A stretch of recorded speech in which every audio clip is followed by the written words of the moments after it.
ఈ రోజు మనము ఇంకొక బెడ్ టైమ్ స్టోరీ నేను మీకు గిఫ్ట్ చేస్తున్నాను.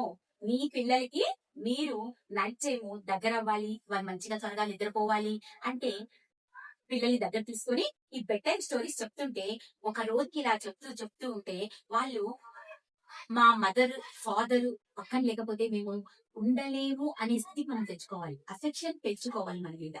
ఓకే, ఈ స్టోరీ చెప్పండి. ఓకే, ఇది మనము ఎప్పుడు కూడా నేను మీకు కంపారిజన్ లో 2 స్టోరీస్ కలిపి చెప్తూ ఉంటా. ఇప్పుడు మనకి శ్రీకృష్ణ పరమాత్ముడిని సత్యభామ తులాభారం వేస్తుంది కదండి. ఆ స్టోరీ మీ అందరికీ తెలుసు. దాన్ని కొంచెం ఎలాబరేటెడ్ గా ఫస్ట్ పిల్లలకి చెప్పండి. దాంట్లో ఎలాగా తులాభారం వేసినప్పుడు శ్రీకృష్ణుడు తూగడు. అప్పుడు రుక్మిణీదేవి తన భక్తిని, భర్త మీద ఉన్న తన ప్రేమని రంగరించుకొని ఒక తులసి మొక్కనిస్తుంది. మొక్క కూడా కాదు, అది తులసి ఆకు. దాన్ని ఇచ్చిన వెంటనే, దాన్ని వేసిన వెంటనే శ్రీకృష్ణుడు అలాగా తూగిపోయాడు. అలాగే సిమిలర్ గా మనము ఆంజనేయ స్వామికి శ్రీరాముడి మీద ఎంత భక్తి ఉందో తెలిపే ఒక చిన్న కథ ఏంటంటే, ఒక రోజు సీతమ్మ వారు మంచిగా వంట చేస్తుంటారు.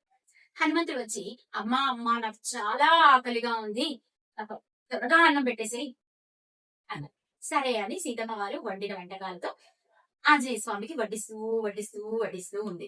ఆమె వండిన వంటలన్నీ తినేశాడు. అయినా ఆకలి తీరలా. ఇంకా ఆకలి. ఏం చేయాలో ఆమెకు అర్థం కాల. ఆమె ఏం చేసింది, ఇలా అయితే నా వల్ల కాదని చెప్పేసి ఆవిడ వెళ్ళి ఒక ఆకు మీద, తమలపాకు మీద శ్రీరామ అని రాసి తనకు వడ్డించిన వంటకం మీద పెట్టింది.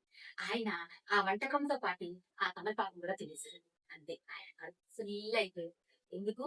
మనసులో ఆయన మీద ఉన్న భక్తి కడుపు నిండుతుంది. ఇలాగా పిల్లలకి భక్తికి, వాళ్ళకి ఇష్టానికి మనము వ్యత్యాసాలు తెలియజేయాలి. భక్తి అనేది దేవుడి మీద ఉండాలి, ప్రేమ అనేది తల్లిదండ్రుల మీద ఉండాలి అనేది వాళ్ళకి నేర్పించండి. Thank you.